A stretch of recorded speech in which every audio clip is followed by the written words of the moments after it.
Hello everyone and welcome to the fifth part of the series of propositions. और आज भी हम बहुत से नए कॉन्सेप्ट्स इसके थ्रू समझने वाले हैं। Let's start the journey. तो आज के फिफ्थ पार्ट में भी हम बहुत से नए कॉन्सेप्ट सीखने वाले हैं। सबसे पहला क्वेश्चन देख लेते हैं और बहुत ही इंटरेस्टिंग क्वेश्चन है। और यहाँ लिखा है कि ही discussed dash the matter.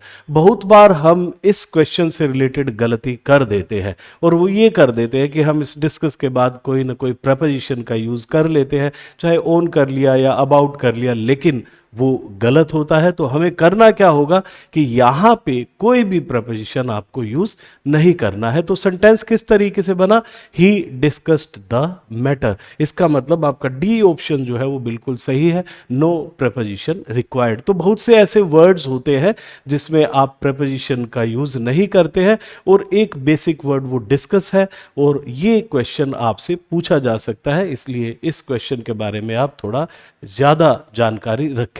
He discussed the matter.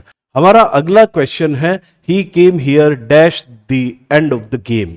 ये बहुत ही अच्छा क्वेश्चन है। देखिए, आपको कंफ्यूजन होगा कि यहां एट का यूज करें या इन का यूज करें, क्योंकि एट द एंड और इन द एंड दोनों ही आपने कॉन्सेप्ट सुने होंगे। लेकिन एक बात आप हमेशा ध्यान रखना कि यहां एट द एंड के बाद हमेशा ओव का यूज होता है। अगर मुझे कोई सेंटेंस लिखना है तो at the end of the लिखूंगा मैं, कि मैं कहूंगा at the end of the game, at the end of the day कह सकता हूं, या at the end of the tournament कह सकता हूं। तो at the end of something होता है और इन द एंड ऑफ कुछ भी नहीं होता है। तो यहां पे तो क्या लिखा हुआ है, यहां ऑफ लिखा हुआ है, तो इसका मतलब यहां पे क्या यूज करना चाहिए, एट का यूज करना चाहिए। इन द एंड का मतलब होता है इवेंचुअली, फाइनली, लेकिन यहां एट द एंड की जब मैं बात करता हूं तब मैं किसी भी पार्ट की एंड की बात करूंगा। At the end of the game कह सकता हूं, at the end of the tournament होता है, at the end of the evening हो सकता है, कुछ भी हो सकता है, लेकिन एट द एंड ऑफ जो है वो होता है। तो यहां पे ऑफ लिखा हुआ है, इससे समझ आ रही है कि यहां पे हमें क्या लगाना चाहिए, एट का यूज करना चाहिए। तो आपका फर्स्ट ऑप्शन जो है वो बिल्कुल सही है। इन द एंड नहीं होगा, इन द एंड का मतलब फाइनली होता है, तो यहां पे हम इन द एंड यूज नहीं करेंगे। और क्यों एट यूज किया है वो आपको कैसे पता चला, वो इस ऑफ से पता चला कि हमें यहां at the end of the game लिखा है, इसलिए हमने यहां पे एट का यूज किया है। नेक्स्ट क्वेश्चन हम देखते हैं, ये है ही डाइड डैश कैंसर।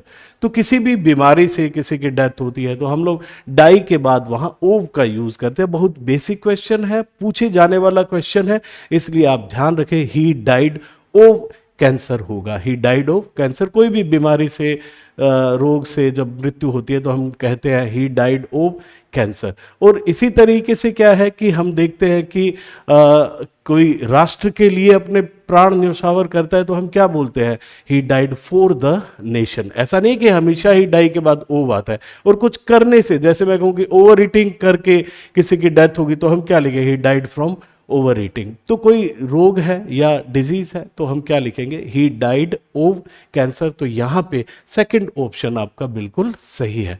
कुछ चीजें हैं धीरे धीरे आप, जैसे आपने डाई ऑफ का मतलब समझे, डाई फ्रॉम का मतलब समझ गए, या फिर डाई फॉर का मतलब आप यहां पे समझ चुके हैं। हमारा नेक्स्ट क्वेश्चन हम लोग देख लेते हैं। ये भी बहुत इंटरेस्टिंग क्वेश्चन है, बिल्कुल उसी तरीके से जैसे हमने डिस्कस वर्ड किया था उसी तरीके से। ये देखो, ये लिखा है यहां पे, ही एंटर डैश द रूम। और आप गलती ये कर सकते हैं कि आप एंटर के बाद इनटू लगा दें, जो कि बिल्कुल गलत हो जाएगा। तो इसका मतलब यहां भी किसी प्रपोजिशन की आवश्यकता नहीं है। तो हम लिखेंगे ही एंटर्ड द रूम। तो कभी भी आप एंटर के बाद इन या इन टू का यूज नहीं करें, आपको सिंपल लिखना है ही एंटर्ड द रूम। अगर मैं इसे दूसरे तरीके से कहूं तो कैसे कहूंगा, he came into the room, he moved into the room. मैं केम इनटू लिख सकता हूं, मूव्ड इनटू लिख सकता हूं, लेकिन एंटर के अंदर तो अपने आप ही इनटू है, हमें इनटू और लगाने की आवश्यकता वहां नहीं है। ही एंटर्ड द रूम ही होगा। तो ये बहुत ही अच्छा क्वेश्चन है, पूछे जाने वाला क्वेश्चन है। आप ध्यान रखें, नो प्रपोजिशन रिक्वायर्ड, कोई भी प्रपोजिशन की यहां जरूरत है नहीं, ही एंटर्ड द रूम ही होगा। नेक्स्ट क्वेश्चन हम देख लेते हैं, ये है she lives dash her pen. ये भी बहुत अच्छा क्वेश्चन है, वैसे फ्रेजल वर्ब से रिलेटेड क्वेश्चन है।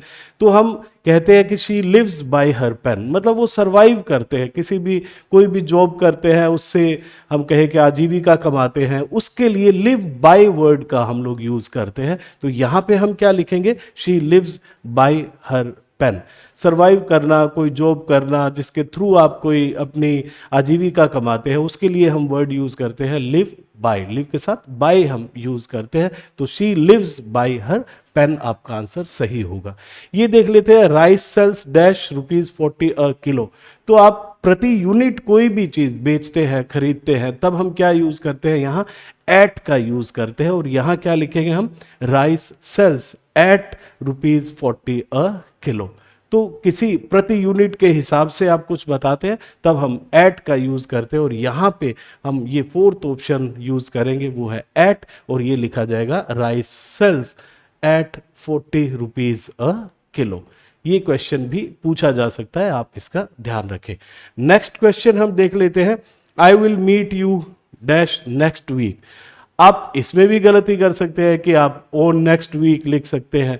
जैसे एक चीज ध्यान रखें, मैं अगर लिखता हूं यहां पे एक छोटा सा कॉन्सेप्ट है, मैंने लिखा ऑन मंडे।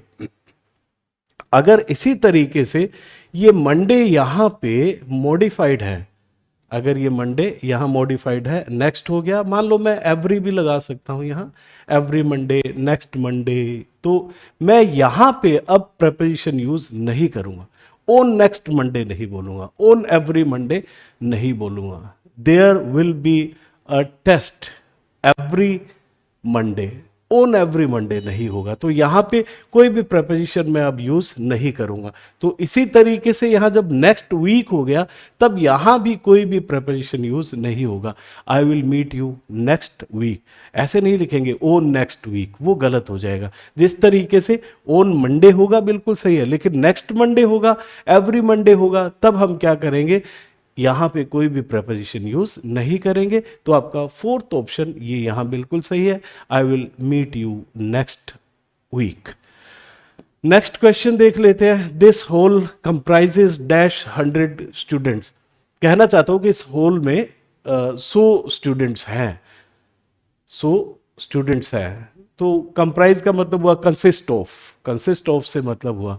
तो एक चीज आप ध्यान रखना कि अगर कंप्राइज वर्ड आता है सीधा ही, देखिए यहां सीधा ही कंप्राइज वर्ड आ गया, यहां पे दिस हॉल कंप्राइजेस। तो कंप्राइज वर्ड जब सीधा आता है, तब हम कोई भी प्रेपोजिशन इसके बाद यूज नहीं करते।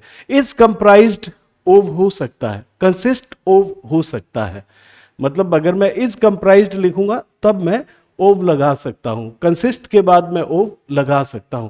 लेकिन यहां कंप्राइज, सिंपल कंप्राइज जब वर्ब आ जाएगी, तब मैं उसके बाद कभी भी ओव वर्ड का यूज नहीं करूंगा। दिस हॉल कंप्राइजेज 100 स्टूडेंट्स ही सही है, यानी कि यहां पे भी प्रपोजिशन की जरूरत हमें नहीं है। देखिए आपने 3 वर्ड्स पढ़े, पहला डिस्कस पढ़ा, जिसके बाद हमें कोई भी प्रपोजिशन लगाने की आवश्यकता नहीं है।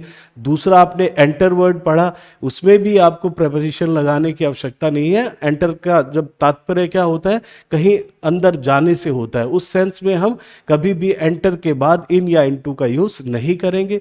और तीसरा जो हमने ये क्वेश्चन किया है, कंप्राइज जो वर्ड है, उसके बाद भी आपको कहीं भी प्रपोजिशन लगाने की आवश्यकता नहीं है। और अगर यही इज कंप्राइज्ड होता है, यानी passive be plus comprised form में होगा, तब हम क्या करेंगे, ओव का यूज करेंगे। कंसिस्ट के बाद भी हम ओव का यूज कर लेते हैं, लेकिन कंप्राइज वर्ड जब आ जाता है तब हम ओव का यूज नहीं करते। जनरली इंग्लिश मीडियम के स्टूडेंट्स जो है वो ये मिस्टेक कर देते हैं कि कंप्राइज के बाद सीधा ओव लगा देते हैं, सिंपल कंप्राइज आता है उसके बाद भी ओव लगा देते हैं, जो कि गलत है। तो यहां पे प्रपोजिशन की आवश्यकता नहीं है। आज का हमारा लास्ट क्वेश्चन आप देख पा रहे हैं ये है, और ये फिक्स्ड प्रपोजिशन से रिलेटेड क्वेश्चन है। तो एक बात तो मैं आपको बता दूं कि फिक्स्ड प्रपोजिशंस की एक लिस्ट मैं आपको प्रोवाइड करवा देता हूं। आप डिस्क्रिप्शन में जाएं और वहां पे आपको एक टेलीग्राम का, ब्लॉसम डिजिटल टेलीग्राम का लिंक दिया है, उस लिंक पे जाके क्लिक करें और उसे ज्वाइन कर लें आज ही। और आपको 2-3 दिन के अंदर जो है वो एक लिस्ट मिलने वाली है, जिससे आप जो क्वेश्चन आपके जनरली पूछे जा सकते हैं वही लिस्ट मैं आपको प्रोवाइड करवाने वाला हूं ताकि आपके लिए थोड़ा आसान रहे। तो ये क्वेश्चन हम लोग कर लेते हैं। I apologise dash my behaviour. Apologise to somebody होता है, फॉर समथिंग होता है। जैसे मैं कहूं कि अपोलोजाइज का मतलब होता है आप जब माफ़ी मांगते हैं, तो मैं कहता हूं कि मैंने प्रिंसिपल से माफ़ी मांगी, तो मैं क्या कहूँगा, आई अपोलोजाइज्ड टू द प्रिंसिपल, मेरे मिसबिहेवियर के लिए, फॉर माई मिसबिहेवियर। तो कुछ इस तरीके से हुआ sentence, I apologised to the principal for my misbehaviour. तो we apologise to somebody for something. तो ये क्वेश्चन जो है वो देख लेते हैं, I apologise dash my misbehaviour. तो यहां पे क्या होगा, I apologise for my misbehaviour, कि मैं अपने मिसबिहेवियर के लिए आपसे माफी मांगता हूं। तो ये थे आज के सभी क्वेश्चंस जो आपने अच्छे से समझ लिए होंगे। बहुत से नए कॉन्सेप्ट्स थे जो आपने समझे होंगे।